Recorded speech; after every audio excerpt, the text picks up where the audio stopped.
ഒതുക്കലിൻ്റെയും ക്ലീനിങ്ങിൻ്റെയും ദിവസങ്ങളാണ് കേട്ടോ ഇനി. അപ്പോൾ എനിക്കിത് വ്ളോഗായിട്ട് എടുക്കണം എന്നുണ്ട്. പക്ഷേ ഇപ്പോൾ എന്നെ കൊണ്ട് കൂട്ടിയാൽ എഡിറ്റ് ചെയ്യാൻ കൂടില്ല. വ്ളോഗിങ്ങിൻ്റെ അതായത് ക്ലീനിങ്ങിൻ്റെ വ്ളോഗൊക്കെ കുറച്ചും കൂടി നമ്മൾ ഡീറ്റെയിൽ ആയിട്ട് ചെയ്യണം. അപ്പോൾ ഞാനത് ഷോർട്സ് ആയിട്ട് ഒതുക്കാമെന്ന് കരുതി. കാരണം എനിക്കിപ്പോൾ അത്രേ പറ്റുന്നുള്ളൂ. അപ്പോൾ ഞാൻ ദാ അങ്ങനെ കിച്ചണിലെ 2 റാക്കുണ്ട് നമുക്ക്.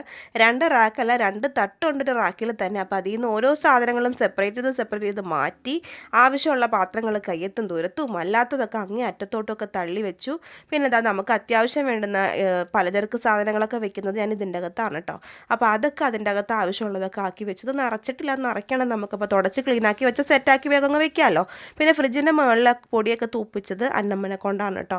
നനഞ്ഞ തുണിയും കൊണ്ട് തുറക്കുമ്പോൾ അത്രത്തോളം പൊടി ഉണ്ടാവില്ല. ഇപ്പം ഈ റാക്കാകെ ഈ ഒരു റാക്കാകെ ഡാമേജ് ആയിരുന്നു. കാരണം പിള്ളേരുടെ ലഞ്ച് ബോക്സും കാര്യങ്ങളൊക്കെ കൂടി കുഴഞ്ഞു മറിഞ്ഞ് കിടക്കായിരുന്നു. അതെല്ലാം പുറത്തേക്ക് എടുത്തിട്ട് മിക്സിയുടെ ജാറൊക്കെ കഴുകി തൂത്ത് തുടച്ച് ഉണക്കി വൃത്തിയാക്കി അതിൻ്റെ മേളിലോട്ട് എടുത്ത് വെച്ചിട്ടുണ്ട്. അപ്പോൾ ഇന്നത്തെ ഇത്രയും ക്ലീനിങ് കാര്യങ്ങളൊക്കെ തീർന്നപ്പോൾ ഒരു വഴിയായിട്ട്